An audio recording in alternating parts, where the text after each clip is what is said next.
धोने वाली बहू।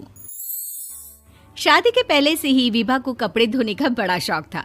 कभी नल के नीचे तो कभी तालाब के पास। अरे मेरी नीली वाली लुंगी नहीं दिख रही है। विभा की अम्मा कहाँ रखी है लुंगी? अरे वो तो विभा ने परसों ही धोकर रखी थी आपकी अलमारी में, देखो वहीं होगी। वो ना मैंने आज धो दी, मुझे लगा कि गंदी हो गई होगी। अरे कैसे गंदी हो गई थी, उसे तो मैंने पहना भी नहीं। हे भगवान, इस लड़की के कपड़े धोने की आदत से परेशान हो गया हूँ मैं। जितना तो घर में राशन नहीं आता उससे कहीं ज्यादा डिटर्जेंट पाउडर का खर्चा है। इसकी शादी करवा दो, शादी जाए अपने घर में ही करे काम, फिर चाहे घर के कपड़े धोने हो या पूरे गांव के। हाँ ठीक बोल रही हो, देखता हूँ मैं कोई लड़का। वो दिन भी आ जाता है जब विभा को देखने लड़के वाले आ जाते हैं। लड़की मुझे अच्छी लगी। होने वाली सास कहती है, बेटी अगर कुछ पूछना है तो पूछ लो। वैसे तो हमारी लड़की बहुत ही शर्मीली है, जो बोल दो वो मान लेती है, इसे क्या पूछना होगा। अरे कैसी बात कर रही हो माँ, मुझे इन लोगों के घर रहना है, सवाल तो कई है। हाँ हाँ बेटा पूछ लो ना, क्या पूछना है। आप लोगों के घर कपड़े कौन धोता है? सास का मुंह बन जाता है। देखो अगर तुम ये कहना चाहती हो कि तुम्हें कपड़े धोने नहीं आते तो सुन लो, कपड़े मैं ही धोती हूँ, लेकिन तुम्हारे आ जाने के बाद मैं रुमाल तक नहीं धोऊंगी। अरे चुप रहना भाग्यवान, बहू बेचारी घर आई नहीं, उसे डराना शुरू कर दिया। वो क्या है ना बिटिया, अभी तक तो ये कल्लू की माँ ही धोती थी, लेकिन अब तुम्हारे पापा तो दहेज में वॉशिंग मशीन देंगे ही।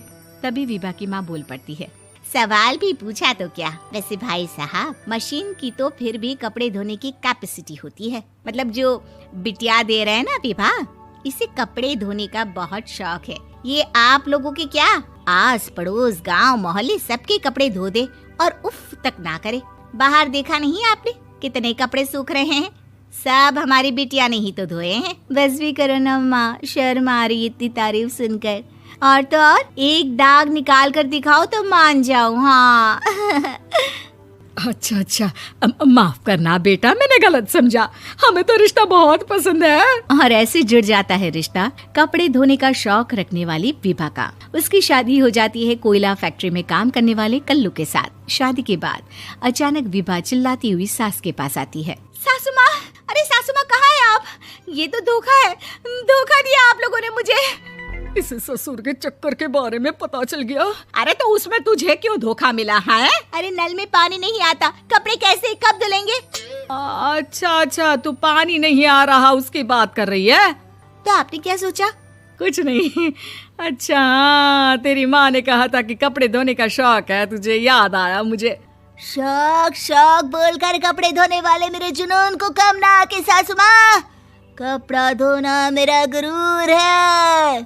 तभी पति भी वहाँ आ जाता है। अभी मैंने इसे सनी देओल की फिल्म दिखाई है, उसी के डायलॉग मार रही है माँ। अच्छा सुन, साफ साफ बता रही हूँ, पानी सुबह 4 से 6 और शाम को 10 से 12 आता है, समझी? विभा टाइमिंग सुनकर हैरान हो जाती है। ये क्या भूतों का मोहल्ला है? सुबह 4 बजे उठकर कौन कपड़े धोता है? 4 बजे टंकी में पानी जाता है, फिर सारा दिन धोना ना, किसने मना किया? अरे कैसी बात कर रही हैं? 200 लीटर की टंकी में कितने कपड़े धो लूंगी मैं, सुबह ही उठ जाऊंगी मैं। अब क्या था, विभा सुबह 4 से लेकर रात के 12 बजे तक कपड़े ही धोती रहती। एक रोज सास पड़ोस से निकलकर कहीं जा रही होती है कि साथ वाली कहती है, हाँ कल्लू की माँ, जरा ये बताओ कि 2 साड़ी है, 2 ब्लाउज और एक पेटीकोट और एक नाड़े वाला लंबा कच्छा। हाँ तो? अरे तो क्या, कितना लोगी धुलाई ये बताओ। धोबन दिख रहे हैं हम क्या? हमारे पति सरकारी नौकरी से अभी रिटायर हुए हैं और बेटा सुपरवाइजर है कोयला फैक्ट्री में। धोबन समझ रखा है हमें? हाय रे कल्लू की अम्मा, माफ कर दो, वो तो मोहल्ले में यही सब बता रहे थे कि तुमने बहू को कपड़ा धुलवाने के काम में लगा दिया है। सास को पड़ोसन की बात सुनकर गुस्सा आ जाता है। वो घर पहुंचती है जहां घर के बाहर ही इतने सारे कपड़े सूख रहे होते हैं जितने कि किसी धोबन के घर पर। अरे ओ कल्लू की दुल्हन, बाहर निकल। माँ जी यहीं आ जाओ, बाथरूम में चादर धो रहे हैं हम। अरे अभी हम धोते हैं, तुमको बाहर निकलो। ये आस पड़ोस वाले बोल रहे हैं कि हम बहू से कपड़े धुलवा कर उसे कपड़ा धोने वाली बना दिए हैं। अरे छोड़ो ना माँ जी, किन लोगों की बातों में आती हो? आस पास के लोगों का तो काम ही होता है कि वो किसी तरह सास बहू को लड़ा दे। बहू सारे घर के कपड़े धोती है, ये क्या कम है? बोलिए। सास को भी लग जाता है कि वो बहू का ये सनकीपन नहीं छुड़वा सकती, इससे अच्छा है कि खुद ही चुप हो जाए।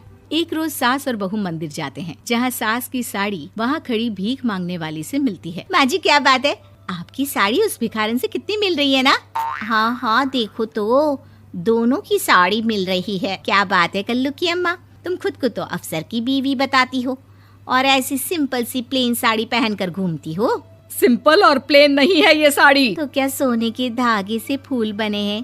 कुछ भी सासू माँ, कुछ भी। हाँ बने थे इस साड़ी में सोने के धागे से फूल। मेरे पति लेकर आए थे मद्रास से स्पेशली मेरे लिए 10,000 की। ताहे भाई साहब इस भिखारन के लिए भी सेम टू सेम साड़ी लेकर आए होंगे 10,000 की।